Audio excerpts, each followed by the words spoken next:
about visualization workflow. So we start with what we call storyboarding. Storyboarding is so I got the report you put together last week. So what I've done is that first of all I went through the entire report. You can't summarize what you have not read.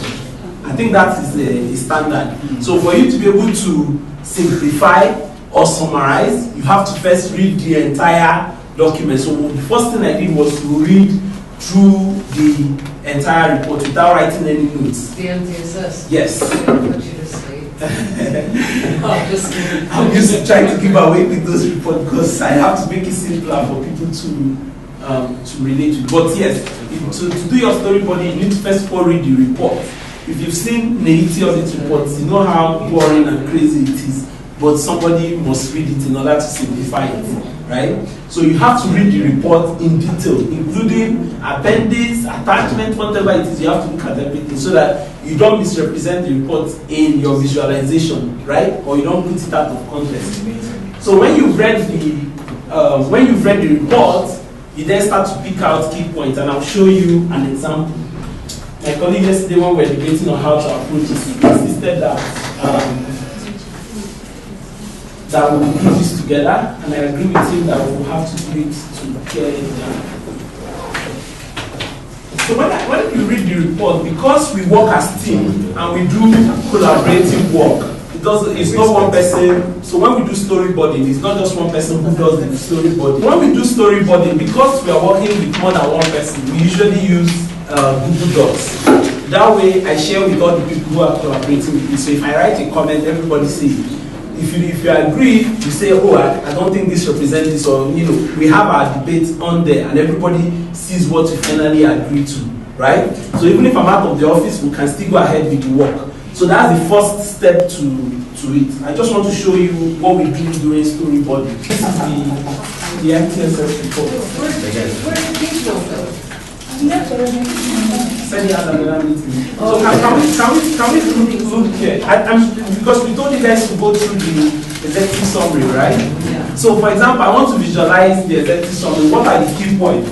Two things stand. I said 14 ministries. This is the report as it is. 14 ministries, departments, and agencies, which between them accounted for over 70% of capital budget of the federal government. This is a key information that people need to know, right? So what I've done in my storyboarding is that first of all, I've said 14 number of ministries, departments, and agencies. Let me see my system.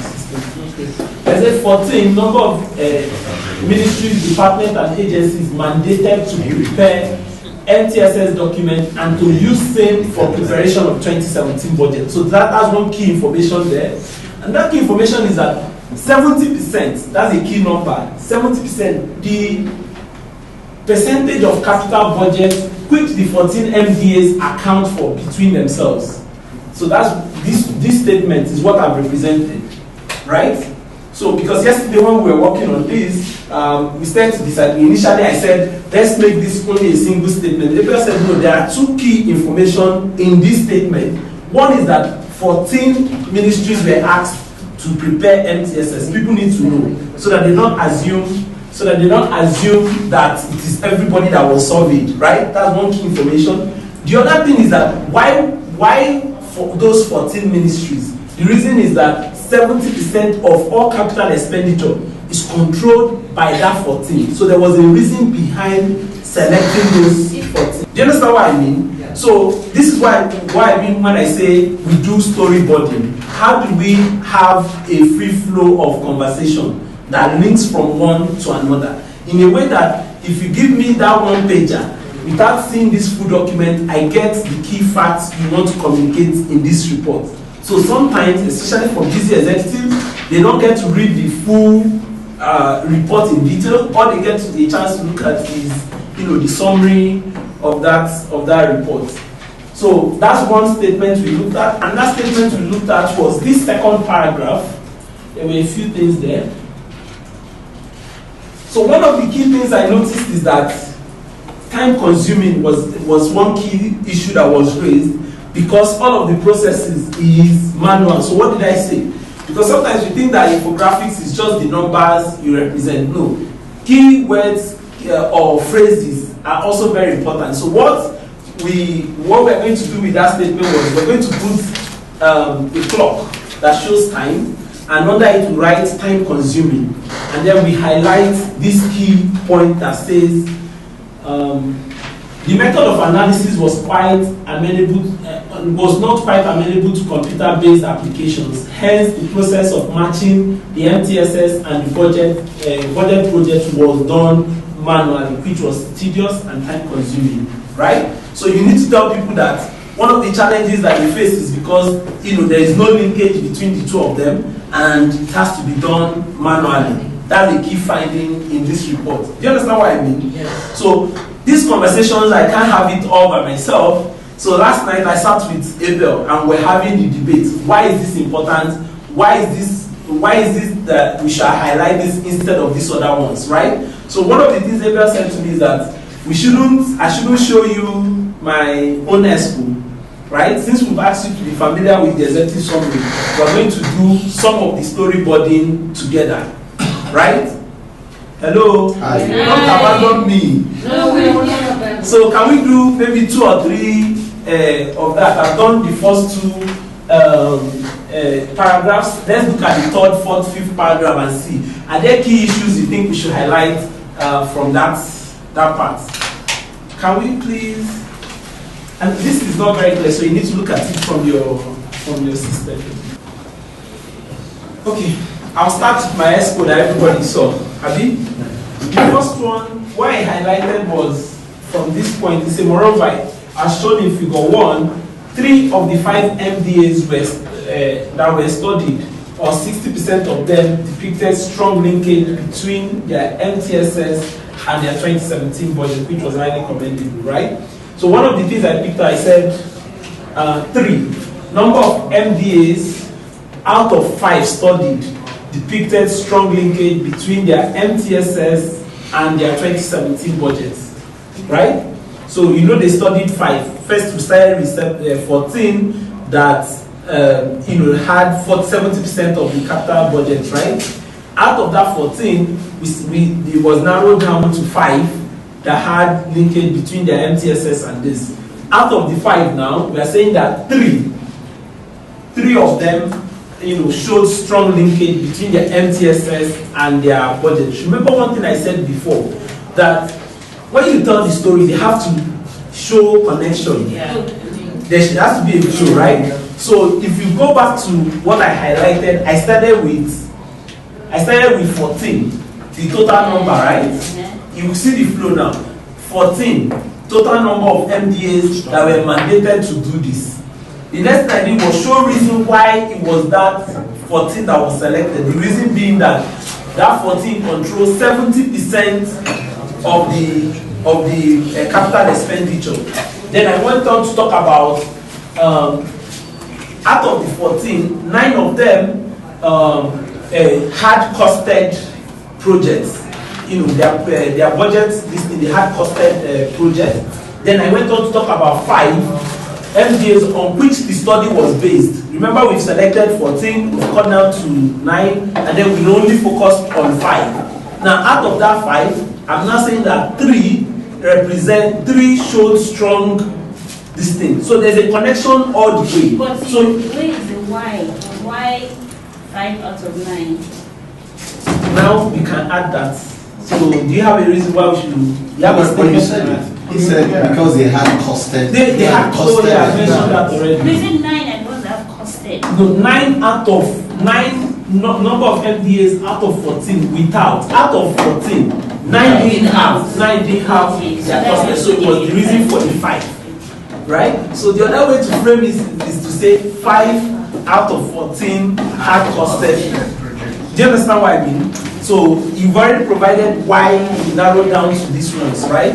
Then the next thing I said was, out of the 5, now 3 are the ones that, have you seen the flow of the story I'm telling? So you can't just jump from this statement and jump to the other one, right? So out of the 3, he has made one statement now. He said something, I was typing, I've not finished it. So we are looking at 3. if you look at this particular paragraph, it says something about out of these three, it highlighted one that showed that should be used as benchmark for others. Remember, we finally three did well. Out of that three, this report says the case of solid mineral sector stands out as an example of perfect linkage between MTSS and sector budgets. Do you understand what I do? So this report did not only look at the three that did well, it highlighted a champion, right? So what I'm going to do is what I've done. So in my infographics, I'll write something like this: benchmark, and I'll look for an image that I can use to represent it, and then I'll write my text explaining that solid minerals was this. That's one way to look at it. The other way to represent it, I can say, put an image that represents solid minerals and write solid minerals here, right? And then write why I'm singling them out as, standard, right? But when you look at it all the way, there's a connection from one item you highlight to the next one.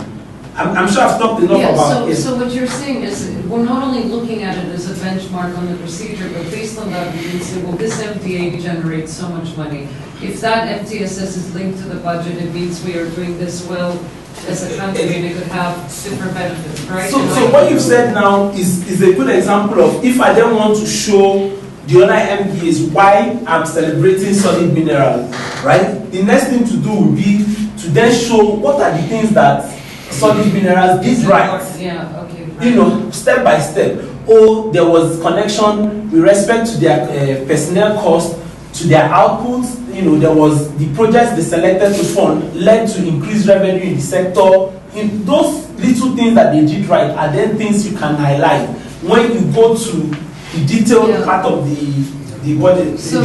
Remember, we're currently looking at the executive summary. Right. So this information can be in the executive summary. But when you go to chapter 3, where all of the 5 of them were studied in depth, you can then highlight those critical things that solid minerals did right. So what you're saying is, I think I'm seeing this as back to the audiences, each audience. So if you're talking to the MDAs, you highlight what solid minerals did right. If you're talking to DFID saying our program is reducing corruption, and this MDA is critical and has always been maybe the center of corruption, and now with this improvement, we have reduced.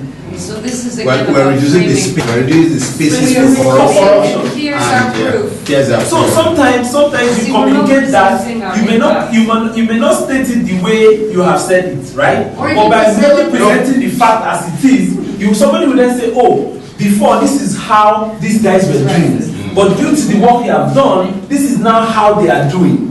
You're right, Sandy. But what we're arguing is, just like you said, we are defining our audience. DFID is a critical audience, and we know what they want to hear and the way they want to hear. So we're not telling that story in the way that it suits the DFID audience. Or even OGP. So let's tell this story from an OGP side. One, we even have access to this data, right? Two, again, this has been an MDA or a sector that's been at the center. It's been at the center of corruption. And now this sector is making efforts. So we need to celebrate Nigeria. Even that document I sent back to Kano. What is Nigeria doing well? The same way it's a carrot and stick. The same way we can get stuff with a stick by saying, hey, you MDA are doing things badly. We can also get stuff with the carrot and say, well done, you have done this well. So we're doing the training, but we're also having some conversations within our So that's one. Does anybody have something else from this paragraph we should highlight? You've talked about benchmark because solid minerals stood out. I want to know which one's the worst. That's what I would highlight. The worst out of this. Okay, the executive summary did not. Yes, maybe. But this report didn't mention it in the executive summary, so it won't make sense to then bring out what is not there. Right? The executive summary was, focused on celebrating who was doing well. So let's keep it that. Any other thing you think we can highlight? I mean, you have something that shows the baseline between what it was before and the progress that's been made from X point to X point. Is that mentioned here? No, it's not. But I would have thought that in the messaging that would be critical. Because so now, what you refer to is then what we do at the end, when we do the decluttering, and I'll talk about it later on, is that now we have, when we are finished doing this storyboard, it tells a story. We then ask ourselves, are there things in the whole report that can boost what we have done? Right? Remember, we are still at the storyboarding stage. You can't start struggling with what is down, deep inside the report. When you can still get to that one later, it will distract. So go line by line. When, for example, this executive summary, we're going to present it in one single pager. So that whoever you hand the report to and you give the person that one pager of the executive summary, you should be able to tell the story of what this executive summary is talking about. Are we clear on that? So you are presenting it in one page infographics. This is called executive summary. But the point you made about highlighting all of that extra will come in when I finish doing my design. And I then go back and say, this executive summary, does it tell the whole story of what I read in the report? Right? So because I'm visualizing, I can then go back and highlight what you are mentioning. That look, this is the difference that this study has made between when before we started doing the linkages between MTSS and budget, and now that we are doing it, what was obtainable before and what is currently. If the report mentioned it deep down, you can start to add those things. And when I talk about but we are clear on how we do storyboarding, right? Yes. We are clear because when we start doing practicals, everyone will talk us through that. So storyboarding must do with executive summary. No, we are doing it for the whole report. I've done sorry. Let me just. So one of the things, this is chapter 2. This chapter 1. Sorry. After executive summary, we said you should look at this thing. So I looked at the chapter 1. One of the critical things I need to highlight is the ministries that were involved. You know, we've been talking 7, 9, this, right? But who are they? The numbers that we've been shouting about. Who are they in real? So how do I know that this ministry was part of the 14? And then they made it to 5. They made it to 3. So this is chapter 1 dealt with that information, right? And when Abel gets to the point of visualizing, you see how we represent all of these 14 ministries without, listing it the way you have done, in a way that is catchy. Remember that one of the key things about infographics is that it attracts people to read your reports, right? So somebody that will naturally not be interested might see a fine design and look at it and say, why did they list these 14 ministries in this way? They would then, out of curiosity, find out why they were listed. So picture is very critical in how you present your report because it can attract people to read it. Research shows that 70% of the people remember the pictures they see than the text they read. So you need to keep that in mind. Just to interrupt you, nothing stops us in art from taking that picture and putting it on the cover of this report. What picture? His suggested use icons instead of listing out. So our reports are so boring. All we have is the title. Nothing is stopping you guys. If you come up with something cool, someone has to put it on the cover. We have no rules stopping us, right? It's all about knowing our audience and the best form of because if you also sometimes oversimplify or over-design for serious-minded audience, they could also agree. But it's something like a cover with those 14 ministries. Yeah, I totally concur. So we've talked about storyboarding. The next thing is visual metaphors, and this is what we have been doing. Myself and Edna, we have stylishly been doing there. Remember the first one I highlighted was 14 MDAs, right? So normally when we do visual metaphor, and this is his job, he will then think of a creative way that represents the 14, an image that can capture the 14 MDAs. So most likely what you see is an image with the bold number 14 beside it and the text that explains it. Do you understand what I mean? Where's that report? Where's the report? State of States. Times International, they do it. Times does that very well, yes. So this is what I'm referring to. I'll just use this thing. So if you look at this report, you see somebody carrying heavy load of bag of money behind him, right? The money has become a burden. It represents our debt burden for each of the states. Does that make sense? Yes. You have money, but it has become a big problem, breaking your back because you have borrowed more than you can handle. Do you understand what I mean? So how do we connect the story? The question is, how do you visualize when somebody has borrowed too much? Do you understand what I mean? So we got an image and put $sign on top of it.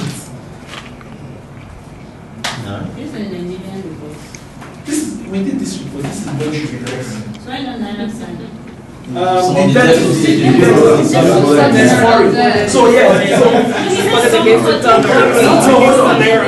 your question is valid. Your question is valid. So the first one here is debt burden in dollar because it's foreign debt. The second one under it is domestic. Can you see? So one is foreign, one is domestic. You understand what I mean? But let's stick to visual metaphor. So at this point, we have all the information we want to visualize. What images can accompany this statement I want to make? So that's what we do at visual metaphors. Then we decide on chart type. You can see a lot of charts here. How do we present this same chart in a way that it doesn't become monotonous? You can see we alter colors. We change the stand. Some are vertical, some are horizontal. You can see all of that. So you decide on your chart types. Then you go to the design phase.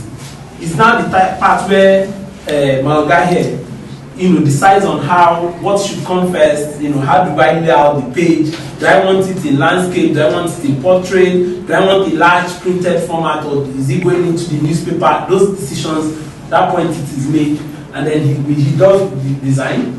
When he has finished his design, the way he understands what I've presented to him, I am the program person. I know my audience. I know what I want to say to them. He has made assumptions based on what I handed him from the storyboarding, right? He has made assumptions that this is how I want it to appear, and these are the information I want, and these are the images that can go with it, right? When he has done his work at this design phase, he comes back to me, and that's when we start to argue about his design choices and what I want to communicate. Do you understand what I mean? He has made assumptions on my behalf. When he presents those assumptions, I now begin to debate. No, this does not represent what I want to do. This image does not communicate what I want people to see. Do you understand? So, and then questions about, shouldn't we present why solid minerals is the benchmark, right? I can then start to decide. I think that even though this is complete, I think that it would be good to tell them why we are celebrating solid minerals. He will then start to argue, no, you are going to make this design, you are going to put too much information into it, or no, this information you have is not enough. Maybe we should pick 2 or 3 key things that solid minerals is doing. I can go back and decide on 6, and then he does the design and say, no, this is too much, it can't fit into this page, except you want to turn it into a landscape instead of portrait. Those kind of decisions. That's what you do at the clustering. And this is, for example, where we are dealing with outside clients. This is where they start to say, no, I don't like how this statement was phrased. Can you rephrase this? Can you change this color? That's what we do at this stage. After that, we do a review and get feedback from colleagues who then, ask questions. Why are you making this statement? Why are you doing this? Why are you doing that? Shouldn't we turn this report into a landscape? Shouldn't we do this? Shouldn't we change color? How are you talking about the army and you're using American flag or links? Those kind of questions. They start to question all these things. Once we are done with that, we have the final report, right? So this is the cycle of designing infographics as we do it in my office. I think we have gone through it. So we'll go into using, doing the practical work. Normally, we would have taught you how to use your software first, but we have very limited time. So we'll just go straight to doing hands-on. My job now is to make sure that you are following through what he's doing. So I'll be standing behind you, checking if you are doing office work instead of being in this training. Thank you. Thank you.